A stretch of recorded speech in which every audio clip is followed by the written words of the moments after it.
Very good afternoon, everyone. Today we will continue our previous discussion that was about the polarographic studies of coordination compounds. In the previous lecture, we were discussing how polarography was applied for the study of coordination compounds, how we can calculate the stability constant and the structure of a complex along with its coordination number using the polarographic waves.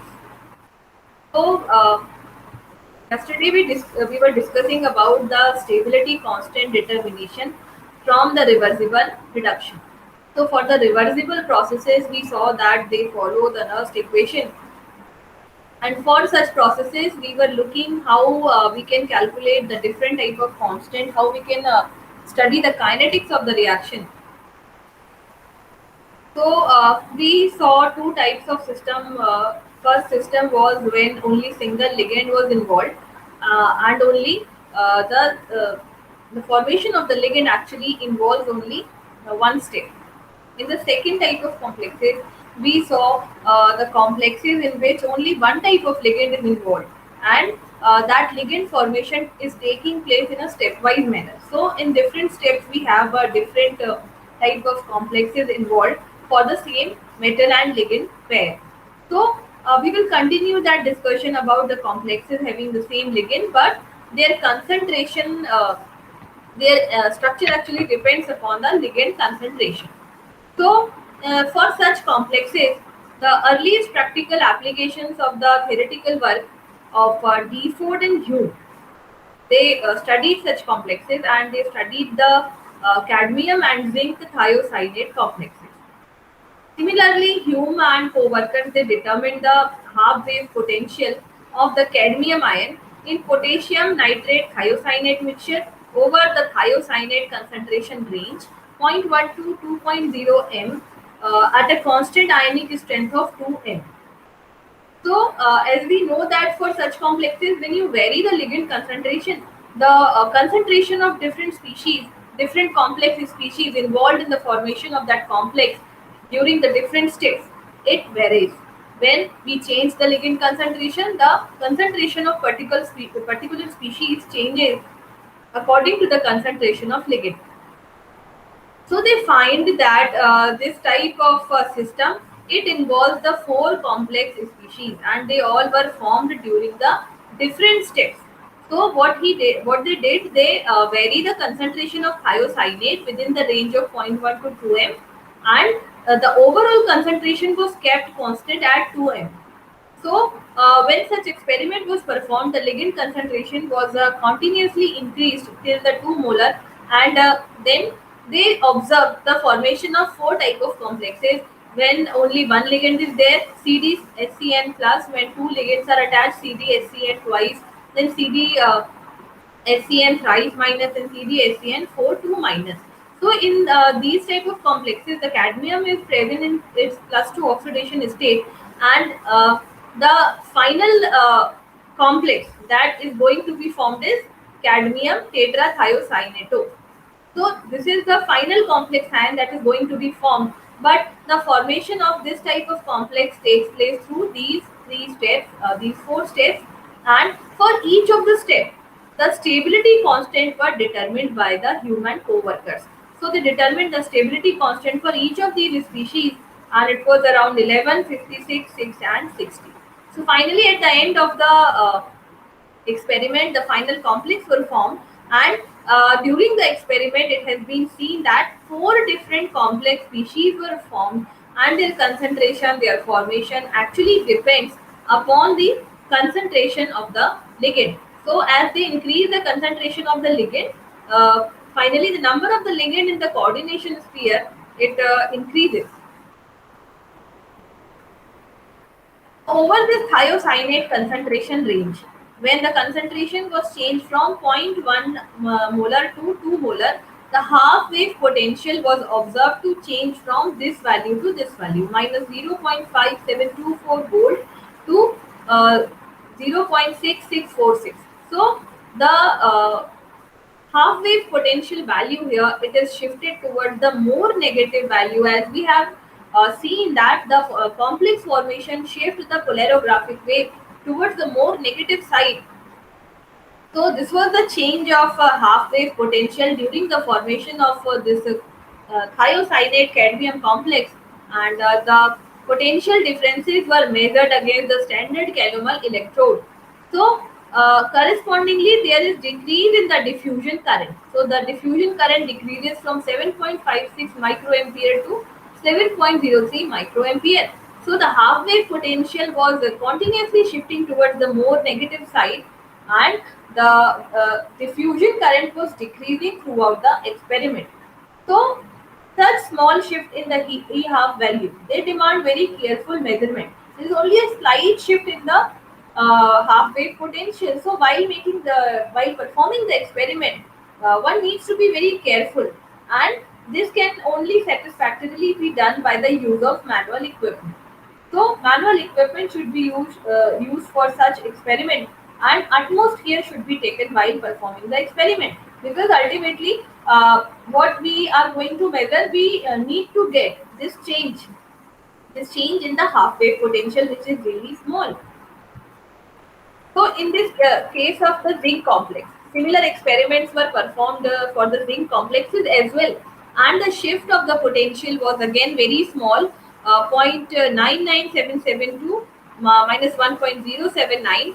For towards the more negative value, the half wave potential got shifted, and the measurements were made against the standard calomel electrode. So it was so small that earlier investigators had reported the absence of complex formation. During the early experiments, since many scientists did not succeeded in discovering this small difference in the half-wave potential, so they had reported that there is no complex formation. But during the recent study, complex formation has been investigated by this process, and when the careful measurements have been made, it has been found that different complex species are involved during the entire process.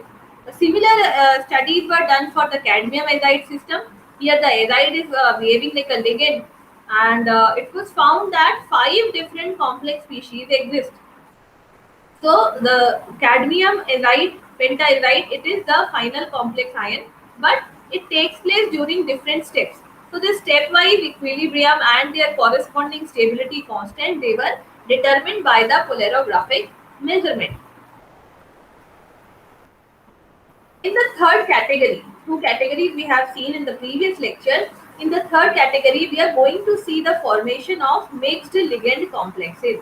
The complexes, metal ligand complexes, in which we have two different type of ligands, right? In the earlier case, we have seen the metal with only one ligand, then the metal with the ligand, but it can have different steps involved during its formation.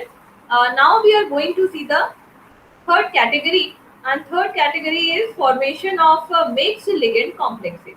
So here you can see the mixed ligand complexes.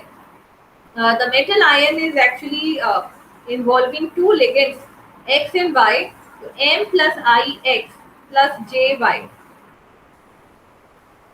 Ix plus Jy, it is resulting into the formation of MXIYJ. So in such type of complexes, we have two type of ligands involved. So what has been done here, the D4 Hume approach that we just studied, this approach was extended for such mixed ligand system, and who performed Sharp and McMaster. These two scientists extended the D4 Hume approach towards the formation of such type of ligand where mixed ligands are involved, two different type of ligands are involved. So here in this equation, you can see the metal is combining with I number of X ligand and J number of Y ligand. So what will be the coordination number of metal here? It will be I plus J, right? So the coordination number of metal is not N, it is I plus J, and it is the actually the sum of the all number of ligands attached to the metal. So I and J, they are the stoichiometric numbers.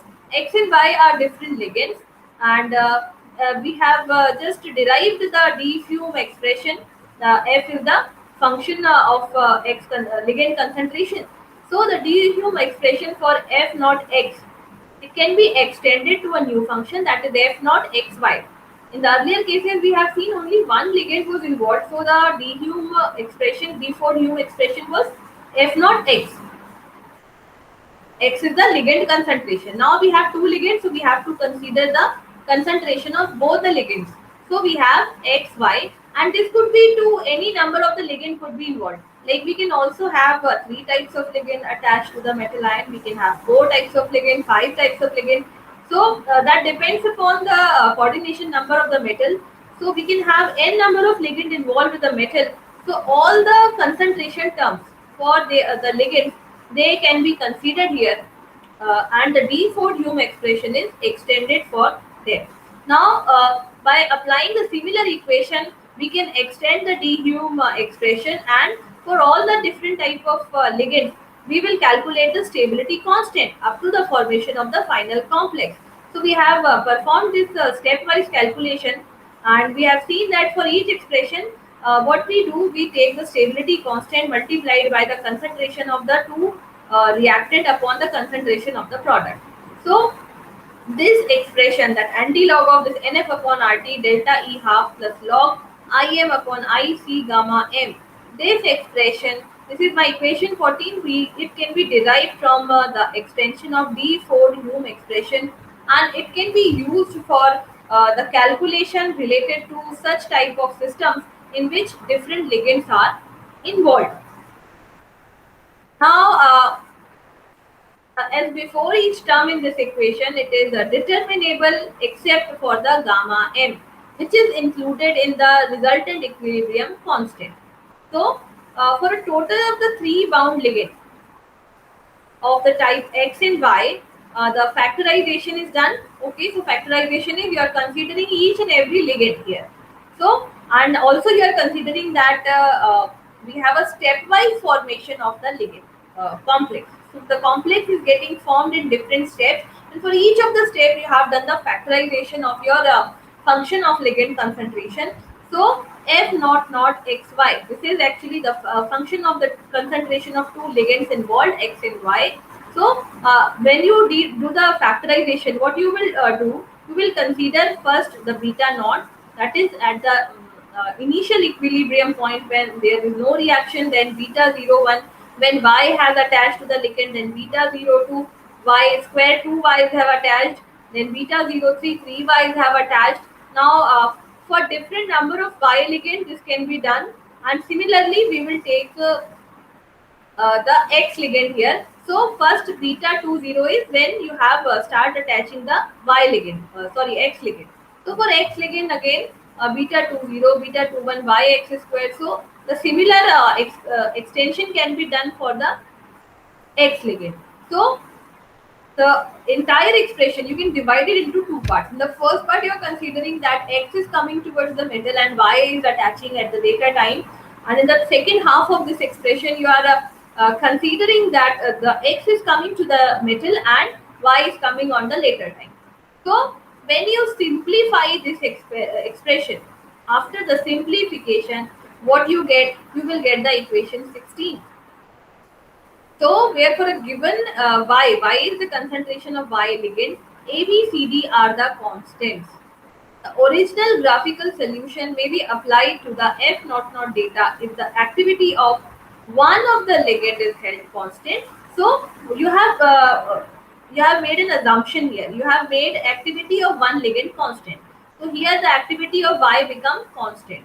So, we have these five constant, Y, A, B, C, D, all these are constant, and then you have taken the activity of only one ligand, that is X,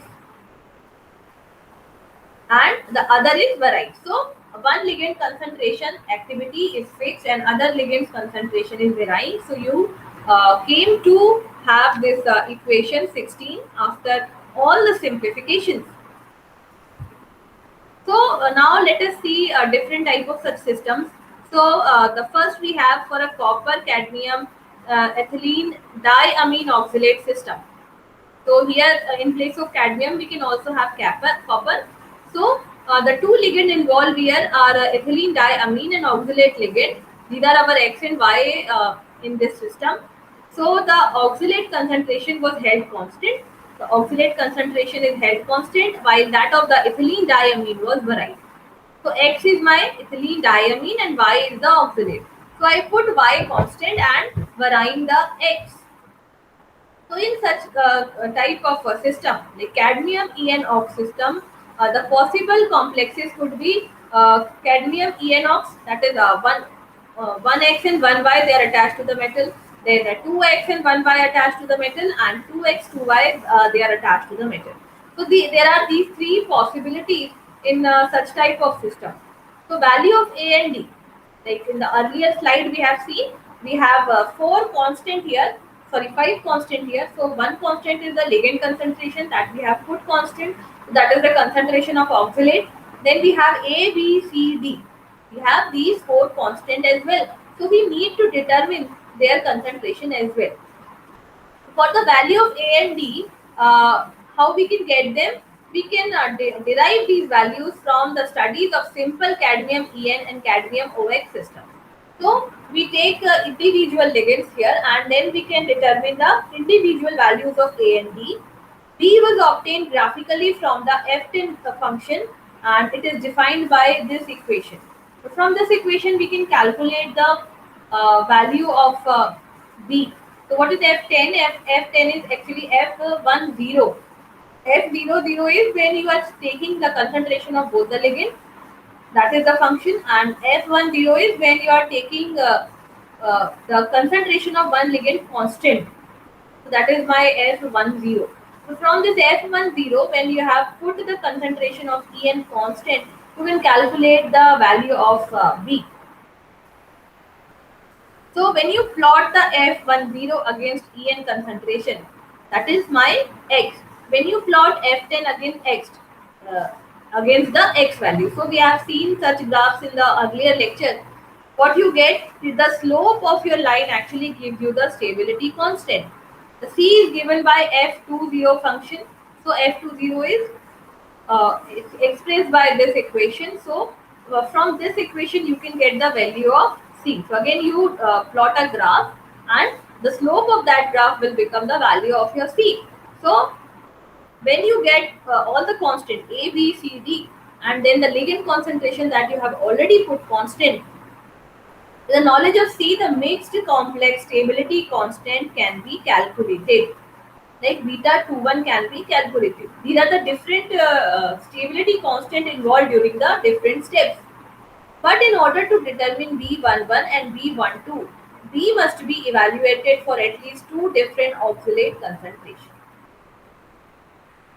So the experiment needs to be performed like this, and once you have the values of all these constant A, B, C, D, and the concentration of the ligand, then for such type of complex system, you can derive the stability constant, whether it could be the stepwise stability constant or the overall stability constant.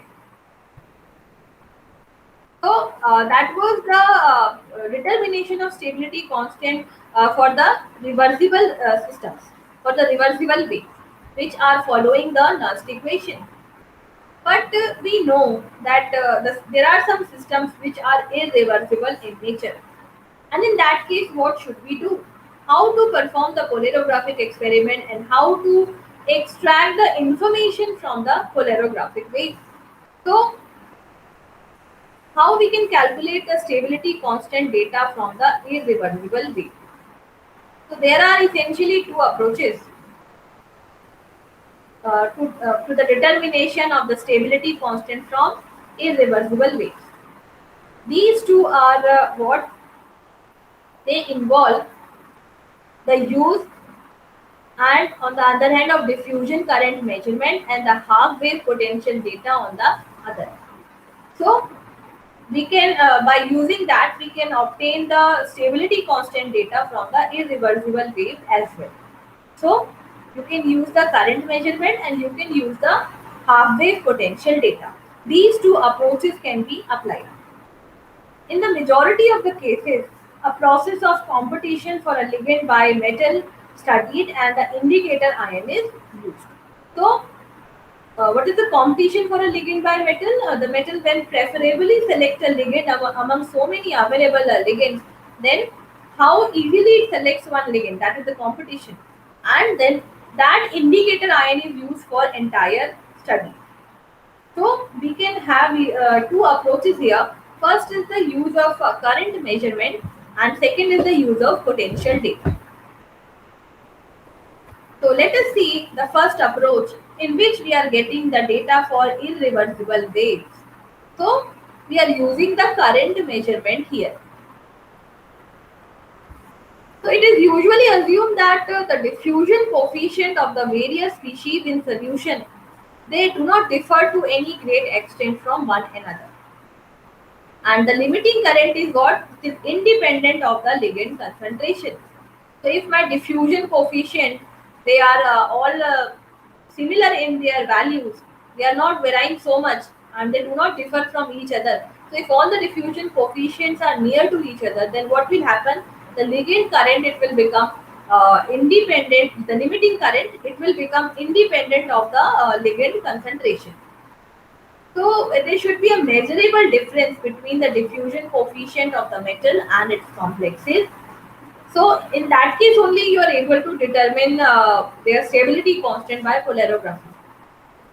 The stability constant of the latter species may be determined by observing the change of the diffusion current with ligand concentration, applying the relation of this. So D is what? This is the diffusion coefficient, and different diffusion coefficients are involved here. So in order to calculate the stability constant for such ligand in which we are getting the irreversible wave, when the reaction is irreversible, redox reaction. So the change in the diffusion current with the ligand concentration can be used for the calculations. So this is the relation given here, where d bar is the observed mean coefficient, diffusion coefficient in a solution containing two species. And what are the two species involved? We are actually taking into account the diffusion coefficient of the pure metal and diffusion coefficient of the metal and ligand complex. These are the two diffusion coefficients, and they are and to calculate the mean coefficient, mean diffusion coefficient, this is the relation. So here you can see we have this beta mx value involved, which is the stability constant. So by putting all the values here in this relation, it is easy for us to calculate the stability of stability constant of the complex metal species. Now, this equation can only be used for the systems containing a complex with one bound ligand. But since no potential measurements are needed, it may be applied to irreversible processes. So, if we talk about this equation, this can be used for the system which have only one complex and one bound ligand. If no other ligand is coming, the complex formation will take place in only one step. So, if only one step is involved, then in that case you need not to measure the potentials. And therefore, for such type of irreversible processes, we can use this diffusion coefficient relationship for the calculation of stability constant. Now, we are also assuming here that the equilibrium is attained rapidly. That equilibrium is what? When the formation of the complex is complete and there is a equilibrium between the metal ion and the complex. So, if the equilibrium is attained rapidly, so in that case also we can use this equation. Now, in case of very stable complexes for which the completely non-labile equilibria may be assumed, equilibrium is not getting shifted when the very stable complexes are formed. So, in that case, the backward reaction is not possible. So, the equilibria is said to be the non-labile one. So, the current measurement also serves to provide the stability constant data by use of a method of computative complex formation, largely developed by Schwarzbach and his co-workers. So this method was developed by Schwarzbach, and the idea was that if a complex formation is taking place in only the forward direction, because the complex is really stable, then how we can calculate the stability constant? So he applied the concept of computative complex formation, where the multiple ions are involved, multiple ligands are present. So suppose a metal complex Mx is irreversibly reduced. If we are observing that the MX ligand formation is taking place, it is the irreversible reaction, or is even electro inactive at the dropping mercury electrode. Why? Because now it becomes highly stable. So the reverse reaction is not possible, and that is why we are considering them as the irreversible wave, irreversible system. So we have considered such reaction. Suppose there is a reaction that is the formation of MX.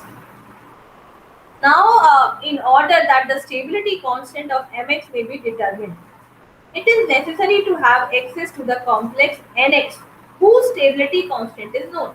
So, you must be knowing the stability constant of any other complex involving the same ligand but a different metal. So, in that case, you know the stability constant, and it should be similar. In somewhat, it should be of the similar order as compared to the stability constant of the Mx.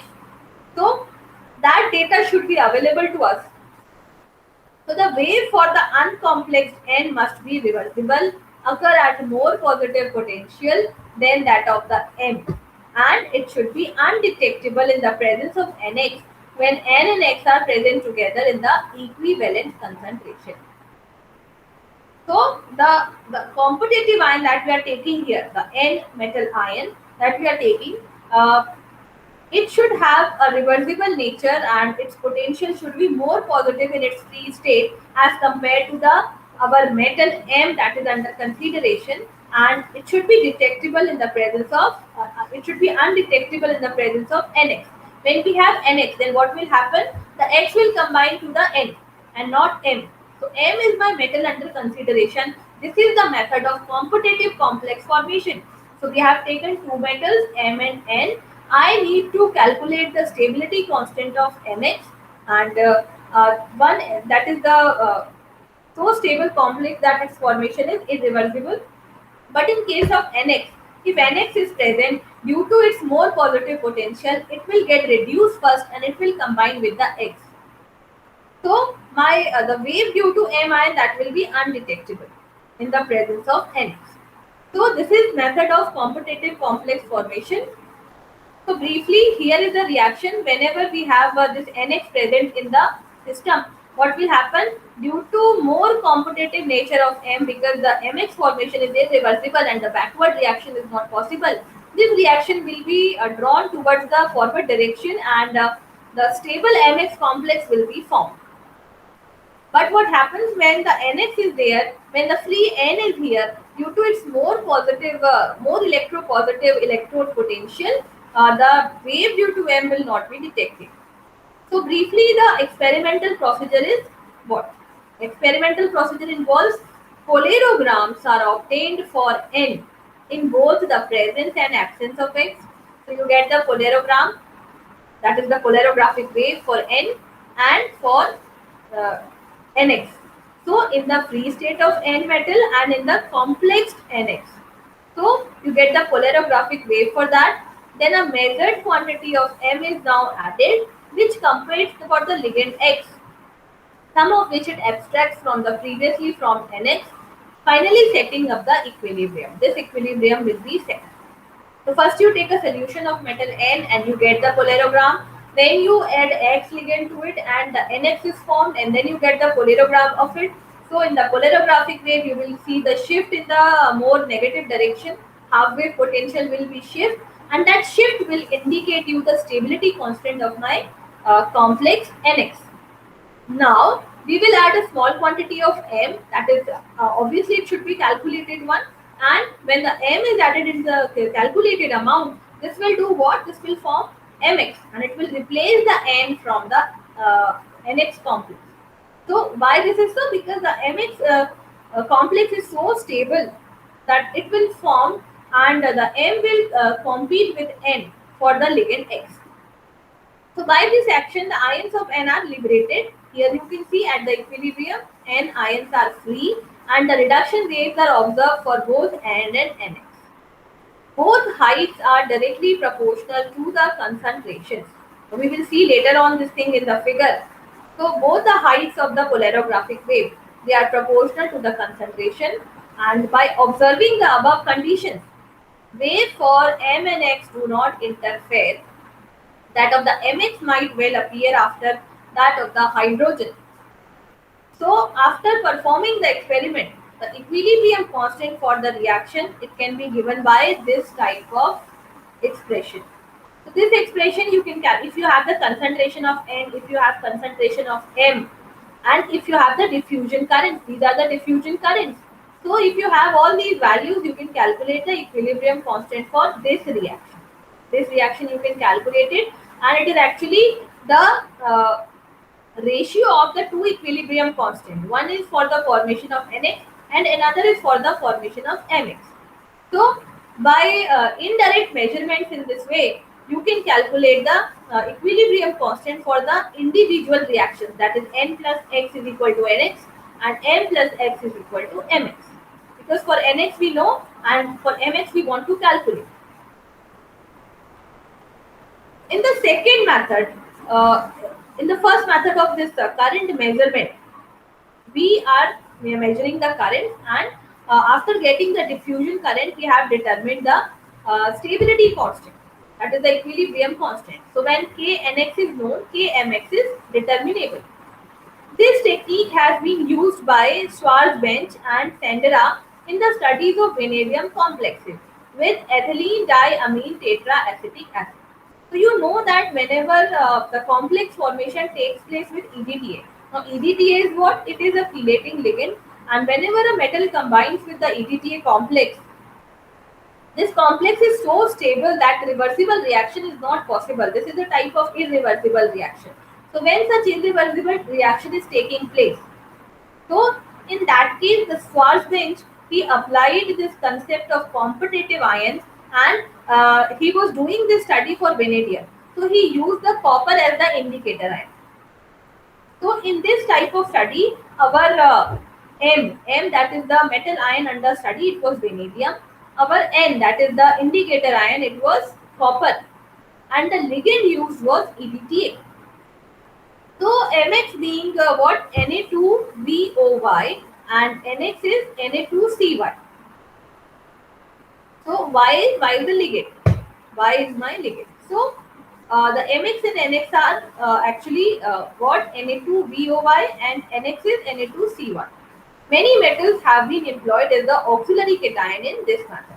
So in place of copper, any other metal could be taken which is actually capable of forming a reversible complex with the EDTA. Like we can take manganese, zinc, cadmium, mercury, copper or iron.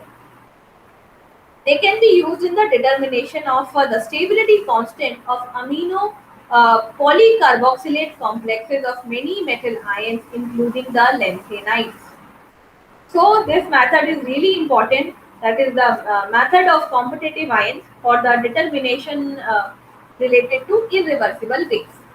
For irreversible wave, when we are using the current measurement, so current measurements are done and the current values, the diffusion current values are put here, and from this expression you can calculate the stability constant of your Mx. Because for Nx we have done the experiment, and the K value, that is the overall equilibrium constant, that we get to know from this equation by performing the polarographic experiment.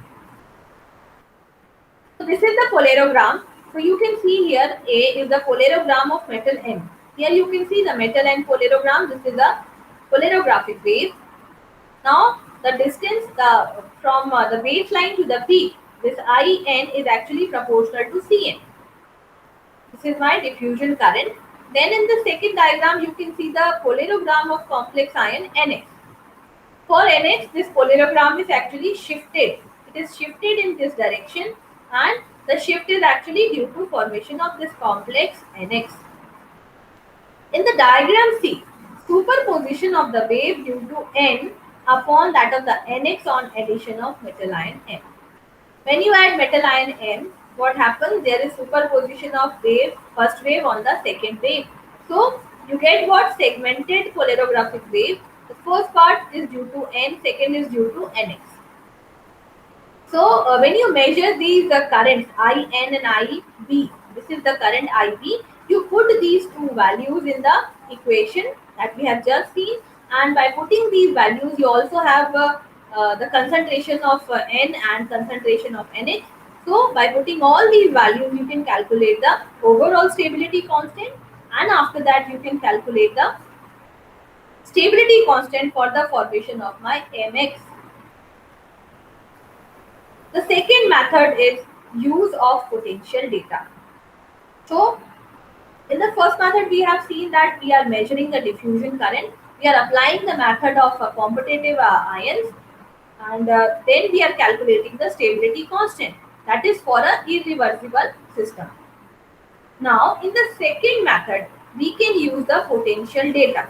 Potential data is we can use the half wave potentials for the calculation of the stability constant in case of irreversible system. So this is a method due to Subramanya, and he developed this method. He utilizes the modification of the treatment of ligand, and for the irreversible process, he used this expression.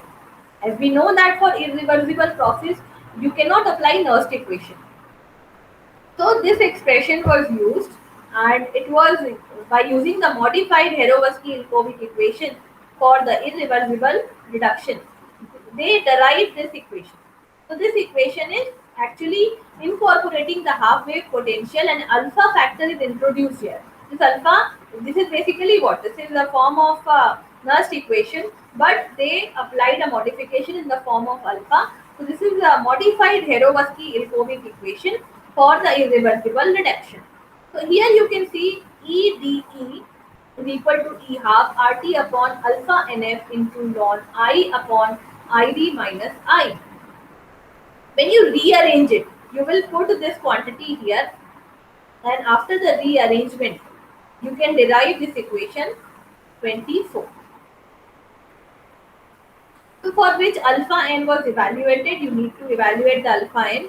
J was solved and the dissociation constant Kc reduced from the expression. So from this equation, we can derive the dissociation constant Kc.